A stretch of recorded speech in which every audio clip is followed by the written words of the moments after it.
तीर्थराग प्रयास से आप सबको प्रणाम।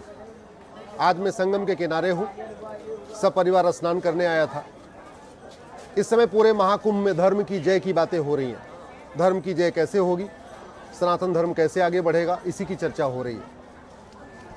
आज मैं अपने सभी परम पूज्य शंकराचार्य, सभी अपने कथावाचक, सभी महामंडलेश्वर, सबको हाथ जोड़ के आग्रह करता हूँ कि अपनी कथाओं में धर्म की जय कैसे होगी ये भी बताएं, और साथ में ये भी बताएं अधर्म का नाश कैसे होगा, प्राणियों में सद्भावना कैसे आएगी इसकी भी चर्चा करें, और विश्व का कल्याण कैसे होगा इसकी भी चर्चा करें।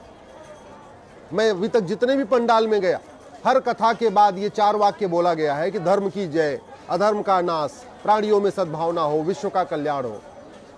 लेकिन मैंने ये नहीं देखा कि कहीं पे इसको एक्सप्लेन किया जा रहा हो कि धर्म की जय कैसे होगी, अधर्म का नाश कैसे होगा, प्राणियों में सद्भावना कैसे आएगी, विश्व का कल्याण कैसे होगा। अब समय आ गया है कि सबसे पहले तो धर्म को जो रिलीजन समझा जा रहा है और रिलीजन को धर्म समझा जा रहा है, इसके भेद को स्पष्ट किया जाए। भारत में स्थिति यह हो चुकी है कि लोग रिलीजन को धर्म समझने लग गए और धर्म को रिलीजन समझने लग गए, जबकि सच्चाई यह है धर्म जोड़ता है और रिलीजन तोड़ता है। इसमें मेरी PIL भी है, जहां मैंने मांग किया है कि धर्म और रिलीजन के ऊपर एक चैप्टर होना चाहिए स्कूल में। फिर धर्म की जय होगी कैसे? धर्म की जय होगी जब भारत में फिर से वैदिक गुरुकुल शिक्षा व्यवस्था लागू होगी। धर्म की जय तब होगी जब भारत में फिर से ऐसी व्यवस्था होगी कि कृष्ण और सुदामा एक साथ पढ़ेंगे, राम और निषाद राज एक साथ पढ़ेंगे, जब दशरथ जी और दुष्यंत एक साथ पढ़ेंगे। धर्म की जय तब होगी जब सबको स्वधर्म का ज्ञान होगा। धर्म की जय तब होगी जब मजदूर और मालिक का बच्चा एक साथ पढ़ेगा, गरीब और अमीर का बच्चा एक साथ पढ़ेगा। धर्म की जय तब होगी जब सभी लोग अपने स्वधर्म का पालन करना शुरू करेंगे, और स्वधर्म का पालन तब होता है जब स्वधर्म का ज्ञान हो, यानी शिक्षा में संस्कार हो और कानून का खौफ हो, तभी लोग स्वधर्म का पालन करते हैं। तो धर्म की जय कैसे हो, इसके साथ साथ अधर्म का नाश कैसे होगा, इस पर भी चिंतन की जरूरत है। अधर्म के नाश की बात नहीं हो रही है। आज आप देख लीजिए, घूसखोरी, कमीशनखोरी, जमाखोरी, मिलावटखोरी, कालाबाजारी, नशा तस्करी, मानव तस्करी, सोना तस्करी फैला हुआ है। लब जिहाद, लैंड जिहाद, धर्मांतरण, घुसपैठ एक आम बात हो चुकी है भारत के अंदर। हत्या, बलात्कार एक आम बात हो गई। क्यों? क्योंकि शिक्षा में संस्कार नहीं है, कानून का खौफ नहीं है। तो धर्म की जय करने के लिए अधर्म का नाश करना जरूरी है, और अधर्म का नाश करने के लिए पुलिस व्यवस्था, प्रशासनिक व्यवस्था, न्यायिक व्यवस्था को बदलना जरूरी है। अधर्म का नाश करने के लिए आपको भारत में जस्टिस विद इन ईयर लागू करना जरूरी है।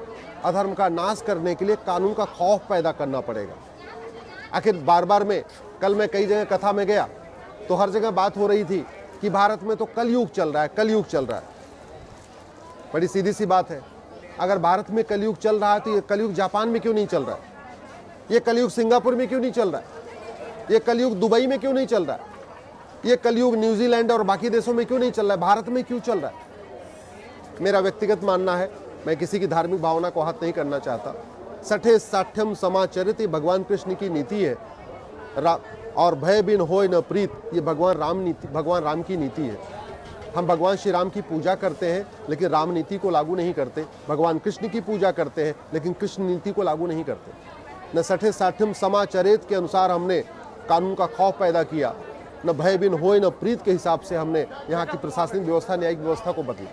इसमें बदलाव की ज़रूरत है, और यही मैं यहाँ पे संगम के किनारे बैठ के माँ गंगा और यमुना से आशीर्वाद मांग रहा हूँ।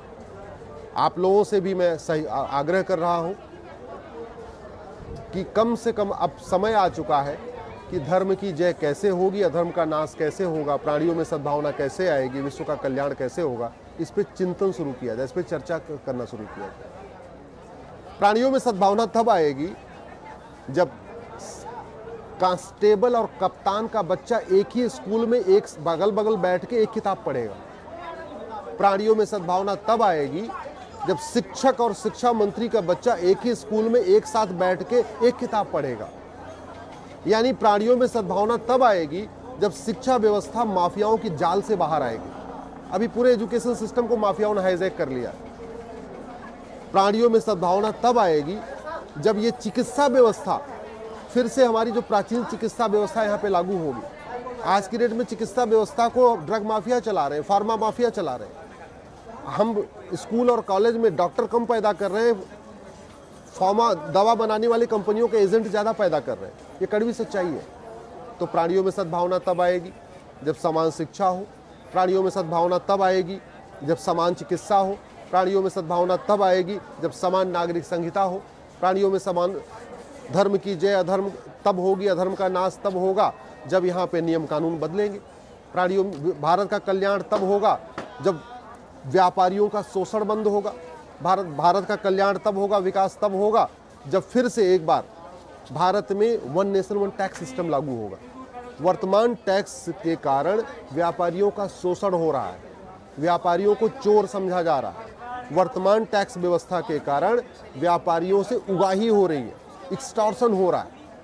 वो तभी हो सकता है, व्यापारी तभी यहाँ से अच्छी तरीके विकास कर सकते हैं जब यहाँ पे जो टैक्स का कानूनों का मकड़ जाल है ना, इसको खत्म किया जाए। प्रतिवर्ष 5 लाख से ज़्यादा अच्छे लोग भारत छोड़ के बाहर जा रहे हैं। भारत भगवान श्री राम की भूमि है, भगवान कृष्ण की भूमि है, गौतम बुद्ध महावीर की भूमि है, छत्रपति शिवाजी महाराज गुरु गोविंद सिंह की भूमि है। इसके बावजूद लोग भारत छोड़ के ऑस्ट्रेलिया जा रहे हैं, भारत छोड़ के कनाडा जा रहे हैं, भारत छोड़ के सिंगापुर जा रहे हैं। क्यों?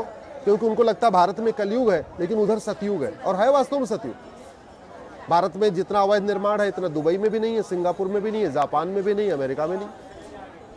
भारत में जितनी चोरी है, झपटमारी है, लूट है, इतनी ना अमेरिका में है, ना सिंगापुर में है, जापान में है, ना दुबई में। भारत में जितना अब और एक्सटॉर्शन चल रहा है इतना बाहर नहीं है। तो कहने का मतलब भारत में कलयुग है क्योंकि यहाँ के नियम कानून घटिया है।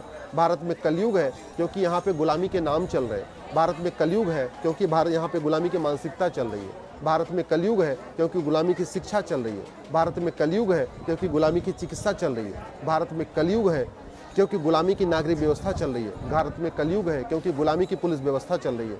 भारत में कलयुग है क्योंकि गुलामी की प्रशासनिक व्यवस्था चल रही है। भारत में कलयुग है क्योंकि गुलामी का टैक्स सिस्टम चल रहा है। भारत में कलयुग है क्योंकि भारत में आज भी गुलामी की व्यापार व्यवस्था चल रही है। भारत में कलयुग है क्योंकि आज भी गुलामी की सोच चल रही है।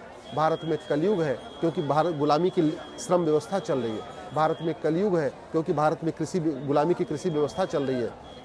भारत में कलयुग है क्योंकि यहाँ भ्रष्टाचार है, और भ्रष्टाचार का मूल कारण है घटिया कानून। यानी अगर घटिया कानूनों को बदले तो भ्रष्टाचार खत्म होगा, भ्रष्टाचार खत्म होगा तो कलयुग खत्म हो जाएगा। अपराध चरम पे है। क्यों? क्योंकि शिक्षा में संस्कार नहीं, कानून का खौफ नहीं है। यानी शिक्षा अच्छी कर दे, कानून का खौफ पैदा कर दे तो अपराध खत्म हो जाएगा, अपराध खत्म हो जाएगा तो कलयुग खत्म हो जाएगा। मैं आप लोगों से आग्रह कर रहा हूं, इस बारे में गंभीरता के साथ चिंतन करें। प्रयाग में बैठा हूं, इसलिए प्रयाग आए अपने सभी आचार्य, सभी मंडलेश्वर, सभी महामंडलेश्वर, सभी शंकराचार्य, सबसे आग्रह कर रहा हूं कि इस बात का चिंतन करते हुए कि अफगानिस्तान, पाकिस्तान, बांग्लादेश से आचार्य खत्म हो गए, महामंडलेश्वर खत्म हो गए। अब पाकिस्तान, अफगानिस्तान, बांग्लादेश में वहाँ पे सारे मठ मंदिर खत्म हो गए। पाकिस्तान, अफगानिस्तान, बांग्लादेश जो हिंदू राष्ट्र था, भारत का हिस्सा था, वहाँ पे अब हिंदू त्यौहार खत्म हो चुके हैं। पाकिस्तान, अफगानिस्तान, बांग्लादेश में नदियों की पूजा बंद हो गई है, कुरीतियाँ और शुरू हो चुकी है। पाकिस्तान, अफगानिस्तान, बांग्लादेश में वसुधैव कुटुंबकम की भावना खत्म हो गई है। यत्र नारस्तु पूज्यते रमन्ते तत्र देवता की भावना खत्म हो गई है। सर्वमंगल मांगल्य की भावना खत्म हो गई है। तो भारत में वो दिन ना आए, भारत की वो समस्या ना आए, इसलिए खुल के बोले, मुखर हो के बोले, प्रखर हो के बोले, और इस बात की चिंता न करते हुए बोले कि सरकार इस पर क्या सोचेगी। बड़ी सीधी सी बात है, सनातन धर्म बचेगा तो ये भारत का संविधान बचेगा, सनातन धर्म बचेगा तो हमारे मठ मंदिर रहेंगे, सनातन धर्म बचेगा तो हमारी गौशाला बचेगी, सनातन धर्म बचेगा तो ब्राह्मण, क्षत्रिय, वैश्य, दूर चारों वर्ण बचेंगे, सनातन धर्म बचेगा तो भारत में अराजकता नहीं आएगी, सनातन धर्म बचेगा तो ये जो बाकी हम लोग कुछ कर रहे हैं सब आगे चलता रहेगा। सनातन धर्म बचेगा, हिंदू बचेंगे तभी कुंभ होगा, हिंदू बचेंगे तो फिर कल्पवास होगा, हिंदू बचेंगे हमारी संस्कृति चलती रहेगी, हिंदू बचेंगे तो हमारी परंपराएं चलती रहेगी। लेकिन पिछले 75 वर्षों में 9 राज्यों में हिंदू खत्म हो गए। पिछले 75 वर्षों में 800 जिलों में से 200 जिलों में हिंदू खत्म हो गए। पिछले 75 वर्ष में 6000 तहसीलों में से 1500 तहसीलों में हिंदू खत्म हो गए। पिछले 75 वर्ष में भारत के बॉर्डर पे जो 300 तहसीलें हैं, उन 300 की 300 तहसीलों में हिंदू खत्म हो गए। और ख़त्म होने का मूल कारण है लव जिहाद, ड्रग जिहाद, घुसपैठ जिहाद, धर्मांतरण जिहाद, जनसंख्या जिहाद।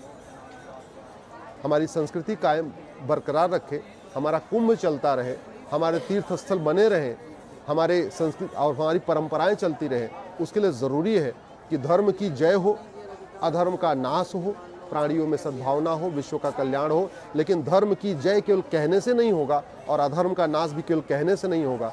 धर्म की जय करने के लिए भी नियम कानून बनाना पड़ेगा, बदलना पड़ेगा, और अधर्म का नाश करने के लिए भी नियम कानूनों को बदलना पड़ेगा। तो इसलिए मैं अपने सभी धर्म गुरुओं से कह रहा हूँ, इस बात पे चिंतन करें और अपने सभी कार्यक्रम में, अपने सभी बौद्धिक में, अपनी सभी कथाओं में इस पर गंभीरता के साथ चर्चा करें। प्रणाम।